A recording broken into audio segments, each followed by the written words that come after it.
అయితే ఇప్పుడు అదే ఇంతకు ముందు మనం మాట్లాడాం కదా విజయ్ గారితో, అంటే ఇప్పుడు ఆయన పార్టీ కూడా పెట్టి ఇప్పటి వరకు దళపతిగా ఉన్న ఆయన ఇప్పుడు ప్రజల కోసం వస్తానని చెప్పేసి ఇక్కడ ఆల్మోస్ట్ పవన్ కళ్యాణ్ గారి రెఫరెన్స్ లేక కనిపిస్తుంది జనాలు చూసే వాళ్ళకి. సో మీకే ఎలా అనిపిస్తుంది దగ్గరగా అంటే ఆయన పవన్ కళ్యాణ్ అంటే మాకు ముందు నుంచి తెలుసు అనమాట, ఆయన కొంచెం దానాలు అని ఈ కైండ్ ఆఫ్ థింగ్స్ అని. బట్ విజయ్ గారు ఏంటంటే చేస్తారో తెలియగానే ఆయన ఏంటంటే ఒక లో ప్రొఫైల్ లో ఉంటాడు, ఆయన ఉన్న స్టార్డమ్ ఎక్కడ చూపించుకోడు కదా. సో మీకు దగ్గర నుంచి చూసారు కాబట్టి ఏం చెప్తారు విజయ్ గారి గురించి? నాకు తెలిసి ఇది ఒక ఎక్స్ట్రాడినరీ మూవ్ బ్రో అయింది. ఎవరికి ఆ గట్స్ రాదు, ఎందుకంటే సమ్వేర్ 200-250 crores శాలరీలో ఉన్న ఒక పర్సన్ ఇది చేయాల్సిన అవసరం లేదు. But I believe him a lot.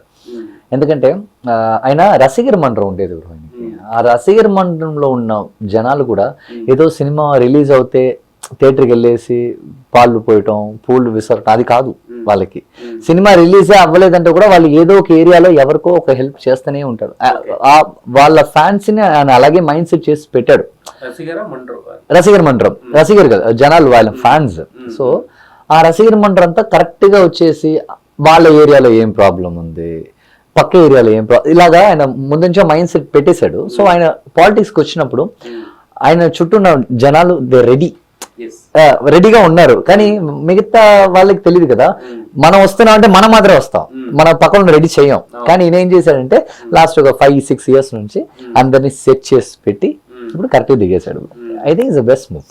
ఎవరికి గట్స్ లేదు. బట్ కాకపోతే అదే రజనీ సార్ కూడా ఒక 2 సార్లు పాలిటిక్స్ అన్నారు, వెనక్కి వెళ్ళిపోయారు. కమల్ సార్ కూడా సేమ్ అంటే ఆన్ అండ్ ఆఫ్ లో ఉన్నారు కదా.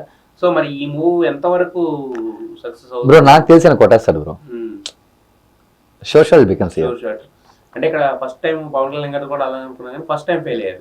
But second time total out of 21 out ఎవరు లేరు ఆయన నిల్చోడానికి ఆయన ముందు నెక్స్ట్ టైం. ఓకే.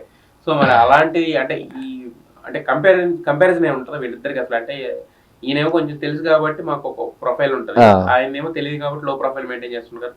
కంపారిజన్స్ ఏమైనా ఉంటాయి ఇద్దరికి? ఇద్దరుగా బ్రో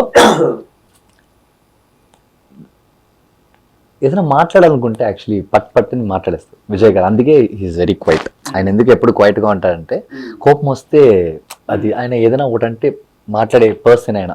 అవన్నీ ఏది ఉండకూడదని చెప్పేసి ఆయన క్వైట్గా ఉంటాడు.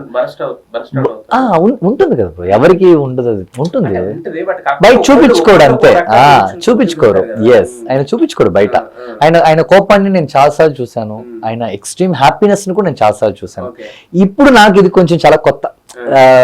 రీసెంట్ గా ఒక పెద్ద పార్టీ మీటింగ్ ఒకటి జరిగింది, ఆయన పార్టీ అనౌన్స్మెంట్ అప్పుడు చాలా మంది చెప్పారు ఏంటి పెద్ద ఈయన ఏంటి డైలాగులు మాట్లాడాలి అలా అనుకుంటున్నారా మీరు స్టేజ్ లో మాట్లాడటం, ఒకసారి మైక్ పెట్టుకుని మాట్లాడమని చెప్పు, ఏం మాట్లాడతారో చూద్దాం, అది ఇది అన్నారు.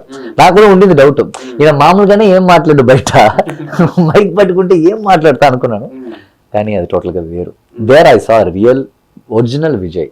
లైక్ నేను కొన్ని ఇయర్స్ ముందు, లైక్ 20 years ముందు నేను ఏ విజయ్ నేనైతే ఎంత ఒక హైపర్ నేను చూసాను, ఆ విజయ్ గారిని అలాగే ఇక్కడ నేను చూసాను. I think now he changed extremely. He's changed. ఎన్ని రోజులుగా ఒకలా లో ప్రొఫైల్ గా ఉండేవాడు, కానీ ఇప్పుడు ఆయన లేదు. He's very open. ఇప్పుడు కూడా రీసెంట్ గా తలపతి 16 షూటింగ్ ఒకటి జరుగుతుంది.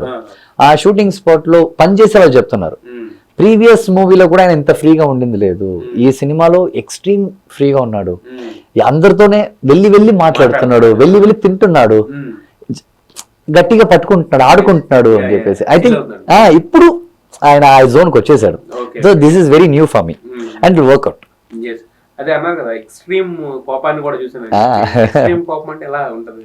చూసాను అంతే. చెప్పలేదా బ్రో? సీరియస్ ఫేస్ బ్రో అది. అందరూ విజయ్ గారిని వచ్చేసి ఆయన పళ్ళు తెలిసే కాకుండా నవ్వడు, ఆయన అంటాడు అంతే. ఒక టాక్ అంటే ఎలా ఉంటుంది, వాట్ ఈస్ దిస్ అని అలాంటి కోపాలే. అది బయట కాదు, వాళ్ళ assistants some times shooting spot లో జరిగే చిన్న ప్రాబ్లమ్స్ అక్కడే చూస్తారు.